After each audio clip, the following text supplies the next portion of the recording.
Merci de votre invitation. Désolé de ne pas être là avec vous. Euh, alors, effectivement, je vais prendre un point de vue très entrepreneurial, donc assez différent de ce qu'on a entendu précédemment, même si bien sûr on a entendu l'expérience de Nikos, qui est aussi un entrepreneur, en plus d'être un professeur. Donc, je vais vous parler finalement d'une situation extrêmement positive. Donc, c'est une présentation qui, j'espère, montrera à quel point la situation est intéressante malgré le contexte actuel, avec un certain nombre d'exemples de là où l'IA peut avoir un impact fort en santé, au sens large. Je vais définir ce que ça veut dire. Et voir à quel point en France on est, comme on l'a vu aujourd'hui déjà, on est à la pointe de ce qui se fait dans ce domaine.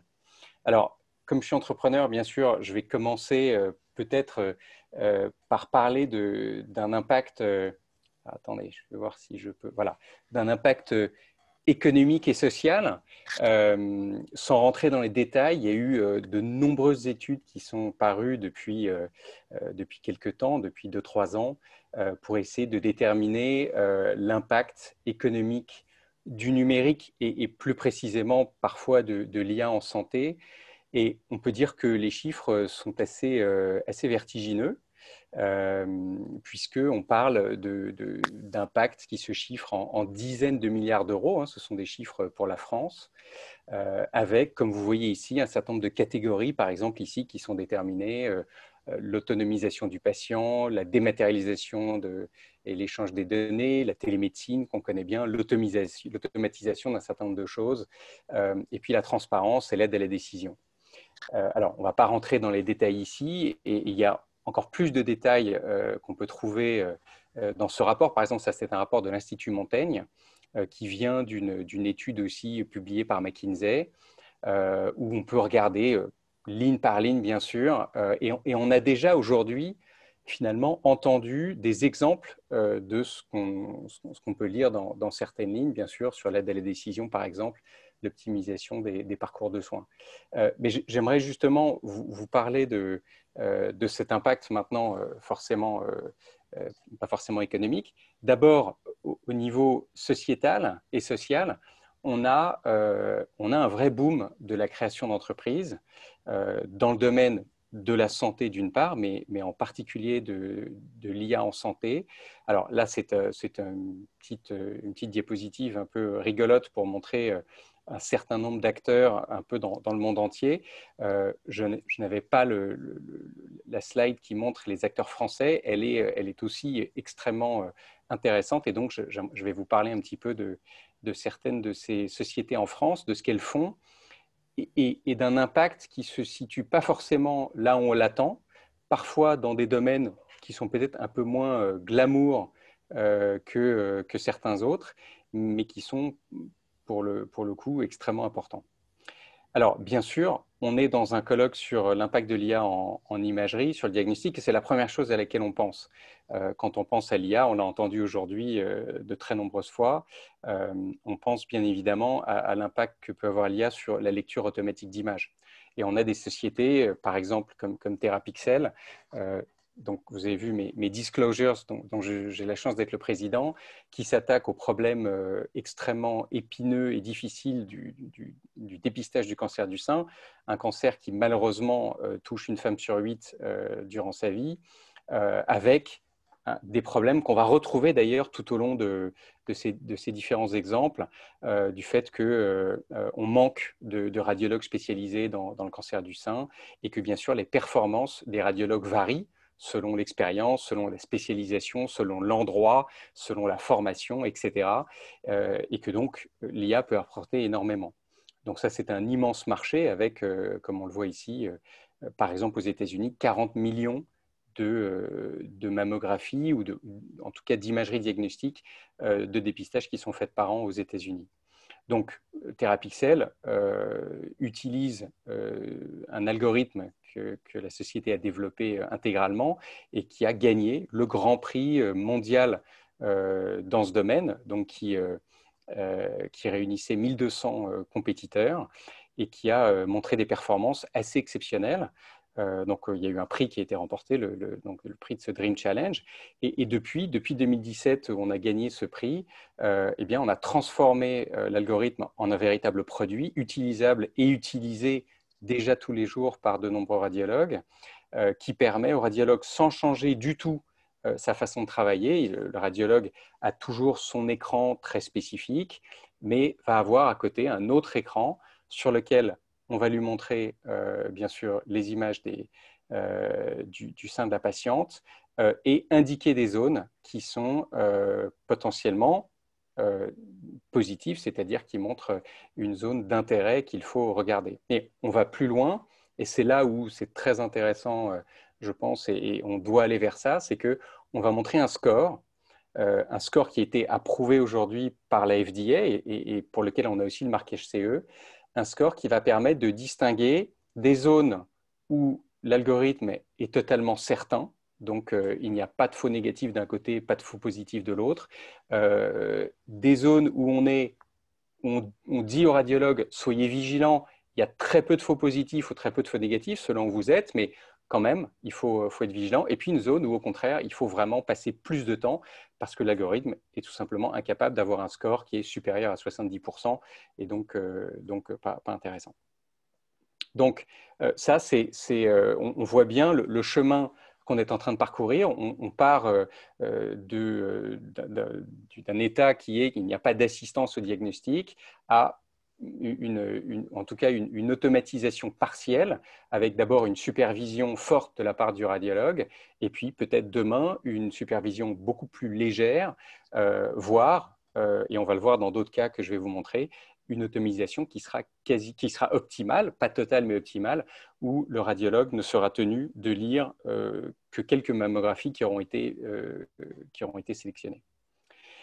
On a d'autres sociétés comme Glimmer, une autre très belle société française, qui, elle, s'adresse au marché absolument gigantesque de la traumatologie en radiologie, avec, là encore, on comprend très bien la proposition de valeur, puisque on peut être soit dans un cas urgent, soit non urgent, mais dans un cas urgent, eh bien, on peut avoir un urgentiste qui n'est pas aussi formé qu'un radiologue spécialisé qui doit détecter assez rapidement une fracture.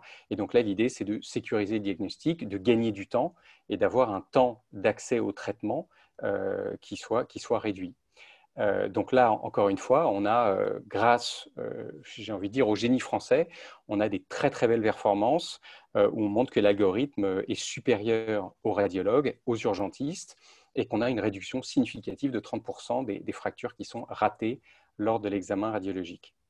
Donc l'idée, c'est vraiment à terme de prendre la responsabilité de la lecture de ces images, de remplacer le radiologue dans une grande partie des cas, avec bien sûr des conséquences qui sont très positives, à la fois sur le workflow et sur l'optimisation bien sûr des ressources. Il faut savoir qu'on manque cruellement de radiologues et que ces radiologues ont une quantité d'images à lire qui est absolument considérable et que beaucoup sont en burn-out, hein, un nombre conséquent.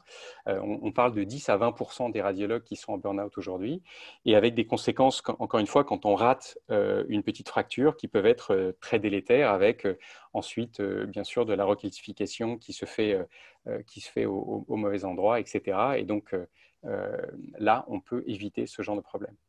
Et puis, dans d'autres domaines, par exemple, le domaine des maladies neurodégénératives, une autre société, Pixil, qui, elle, va s'attaquer à l'épineux problème du suivi des patients avec ces maladies, typiquement Alzheimer ou la sclérose en plaques, et qui va, au fil du temps, étudier toute l'imagerie qui est faite sur le cerveau du patient afin de pouvoir rapidement et automatiquement eh bien, surligner bien sûr les zones d'activité de la maladie, les quantifier, créer un rapport automatisé qui permet aux médecins de très rapidement avoir accès aux informations clés et bien sûr, à partir de ces informations, eh bien, prendre une meilleure décision, accélérer le reporting et puis plus tard faire de la médecine prédictive et donc vraiment entrer dans l'ère de la médecine de précision.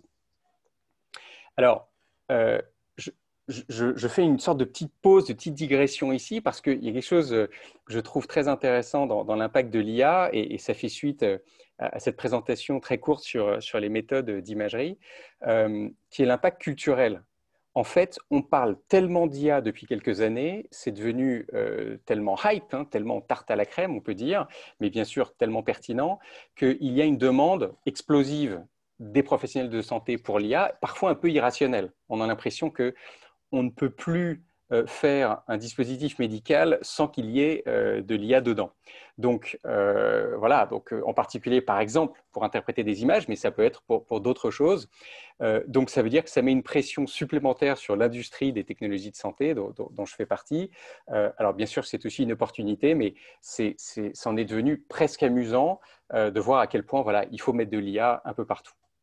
Alors, là, je rentre dans un domaine dont on a entendu beaucoup de choses très intéressantes ce matin avec la présentation d'Emmanuel Bacri, bien sûr, qui est le domaine des données médicales et de l'automatisation. Alors, encore une fois, c'est un petit peu moins glamour, on se fait moins l'idée de l'impact que l'IA peut avoir là-dessus par rapport à, bien sûr, à la lecture d'images, comme on vient de le voir, et pourtant, l'impact est majeur. Alors, par exemple, quand on prend les données de santé, eh bien, on parle d'un écosystème, comme on l'a entendu ce matin, ultra fragmenté, avec des données qui sont parfois structurées. Alors, quand c'est le PMSI, c'est structuré, mais quand il s'agit des comptes rendus médicaux, eh bien, la donnée n'est jamais structurée. Et de toute façon, elle n'est jamais structurée de la même manière si elle l'est. Et donc, il y a un traitement manuel des données qui est nécessaire. Et d'autre part, la communication de ces données se fait avec des messageries toutes différentes qui ne communiquent pas entre elles. Donc, Emmanuel a parlé ce matin du problème d'interopérabilité, c'est le même problème. Et donc là, on a une société qui s'appelle Lifen, qui a non seulement trouvé une astuce géniale pour faire communiquer toutes ces messageries, mais en plus qui a créé une IA qui permet de reconnaître tout ce qu'on trouve dans un compte-rendu médical qui doit être envoyé à un grand nombre de médecins après une consultation spécialisée, par exemple, et qui va, dans pratiquement 80% des cas, être capable de tout structurer et donc d'envoyer à la bonne personne et de, bien sûr, constituer des bases de données importantes. On est déjà à plus d'1,4 million de comptes rendus envoyés chaque mois. Alors, qu'est-ce que ça veut dire? Ça a des conséquences, un impact donc très important, puisque ça veut dire que la donnée de santé circule instantanément au lieu de prendre plusieurs jours par voie postale, car on est encore à près de 80% en voie postale en France. Ça veut dire aussi qu'on redonne du temps patient aux médecins, ce qui est absolument clé. Donc là, on parle vraiment de milliers d'heures potentiellement par semaine dans un CHU. Et puis un gain économique potentiellement gigantesque, puisque si on étend la solution Lifen à l'ensemble des flux de données de santé en France, ça représente une économie potentielle de 500 millions d'euros. Donc voilà, des impacts qu'on ne voit pas toujours, mais qui sont très forts. Et puis, par exemple, une autre société, Nabla, qui va aussi travailler dans le domaine de l'autonomisation du patient, l'automatisation de toute la donnée autour du patient, l'optimisation du parcours de soins avec des algorithmes de traitement du langage naturel, avec l'extraction de contenu dans les documents, avec la génération automatique de dashboards pertinents pour les professionnels de santé et donc éventuellement donc une optimisation ensuite du parcours de soins. Donc voilà pour la donnée médicale, je dirais, donc type compte rendu. Mais une autre donnée, c'est la donnée de biologie médicale qu'on connaît tous. On a tous eu une prise de sang et on a tous eu le même rapport depuis des dizaines d'années, toujours le même, avec des trucs surlignés en gras, avec des domaines de normalité, mais on ne sait pas très bien ce que ça veut dire. Et on est tous, je pense, restés assez dubitatifs devant ça. Et je pense qu'on est très très peu à avoir été un jour rappelé par un biologiste, par exemple, pour nous proposer un nouvel examen. Enfin, personnellement, ça ne m'est jamais arrivé. Or, on a ici aussi une situation qui est très intéressante, puisqu'on a une progression très importante donc, de la demande de biologie médicale. On a une diminution du nombre de biologistes en même temps. Ça, c'est une tendance qui est très classique. Et là, on a une société qui s'appelle Kiro, qui va travailler sur un problème clé, qui est que, en fait, quand on y regarde bien, 40% des bilans devraient être approfondis pour arriver à un bon diagnostic, alors que 35% ne sont même pas identifiés comme tels. Donc, on a un déséquilibre majeur. Et donc là, grâce à l'IA, on va non seulement être capable de simplifier l'interprétation des comptes rendus à la fois pour le médecin et pour les médecins qui doivent le regarder et le patient, faciliter donc un diagnostic et contribuer à une meilleure compréhension des pathologies avec un processus extrêmement simple qui rend encore une fois la biologie médicale plus pertinente pour le médecin et plus compréhensible pour le patient. Alors, on est dans la biologie, on passe bien sûr à quelque chose qu'on a entendu déjà aujourd'hui, qui est l'anatomopathologie, qui est un domaine qui souffre des mêmes problèmes, c'est-à-dire que bien sûr l'incidence du cancer augmente, il faut faire de plus en plus de biopsies, il y a de moins en moins d'anatomopathologistes, et le traitement d'une biopsie est quelque chose qui est très intensif en travail et qui est malheureusement prône à des erreurs diagnostiques assez importantes. Et donc là, on a pareil des coûts associés sur les faux positifs qui peuvent être très importants. Et donc, encore une fois, toujours ces deux tendances qui vont à l'opposé, de plus en plus de cas, de moins en moins de gens qui peuvent y travailler. Donc, un domaine de prédilection, bien sûr, pour l'IA. Alors là, petite incartade en dehors de France avec une société qui s'appelle Ibex, qui, aujourd'hui, c'est déjà live, travaille dans différents pays, en Israël, aux États-Unis, en France, à l'automatisation de la lecture de lames de biopsie et donc va fournir un rapport qui vient pour le moment en lecture, en deuxième lecture par rapport à l'anapathe et qui va être capable de confirmer ou au contraire d'infirmer ce que dit l'anapathe avec des résultats qui sont assez fantastiques. Il y a eu des publications dans le Lancet qui montrent des performances extraordinaires avec donc un nombre de cancers qui ont été ratés qui est significatif mais qui ne sont plus ratés par l'intelligence artificielle et des cancers qui sont donc diagnostiqués plus tôt pour en particulier le cancer de la prostate. Alors aujourd'hui, comme je l'ai dit, on est dans la deuxième lecture. Donc, l'anapathe va faire son rapport et puis ensuite, l'IA, comme une sorte de contrôle qualité, va lever le doigt, va mettre un drapeau rouge en disant attention, il y a potentiellement une erreur de diagnostic, donc veuillez regarder de nouveau tel ou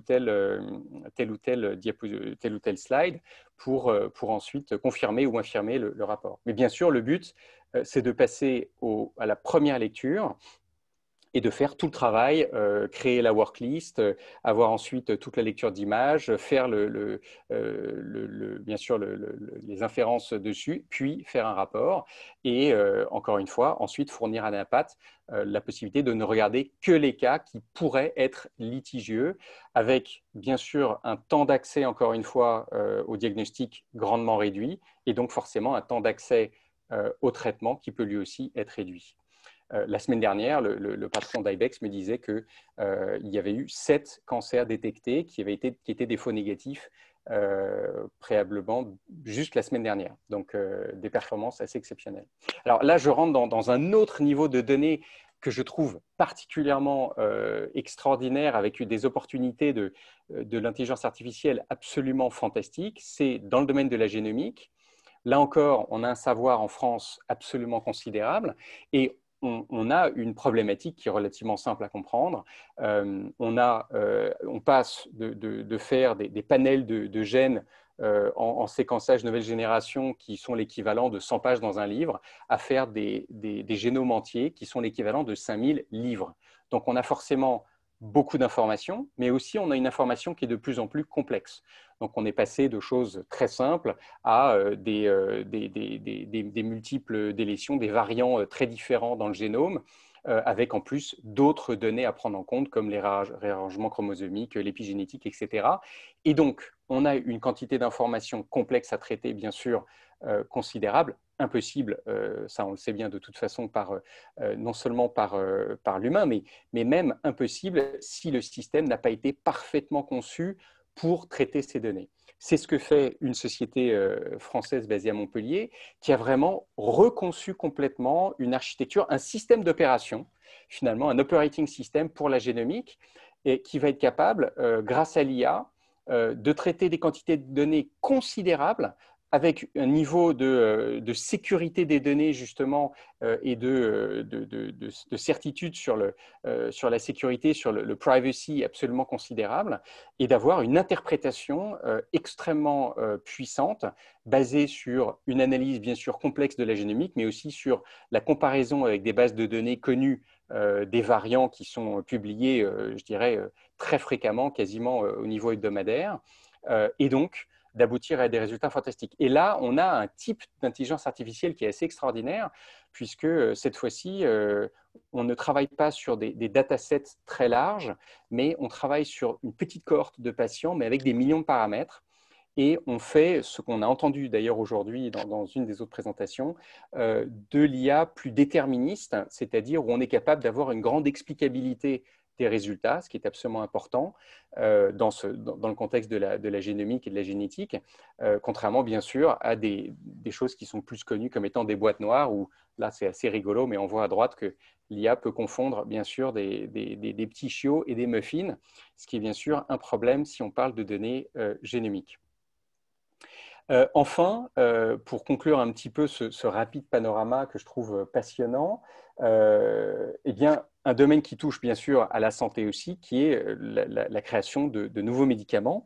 Et là, on a une explosion aussi de l'utilisation de l'intelligence artificielle pour la découverte de nouveaux médicaments, de nouvelles molécules, avec à la fois en amont des sociétés qui sont capables de calculer typiquement l'affinité entre deux molécules de façon de plus en plus rapide. Et la société Akemia que j'accompagne est capable de le faire 10 000 fois plus vite que le standard existant, donc calculer la capacité de deux molécules à s'acoquiner, et aussi des sociétés qui vont travailler sur la simulation d'essais cliniques.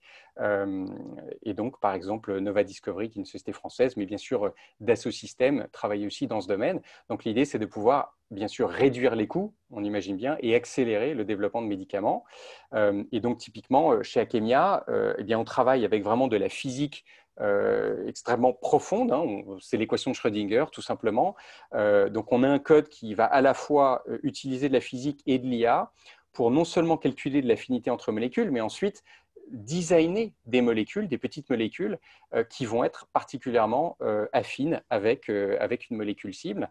Et donc, l'idée, c'est de rapidement pouvoir améliorer le passage de hits en leads, c'est-à-dire d'avoir une réduction du risque sur les essais cliniques et donc une timeline accélérée pour aboutir à un nouveau médicament.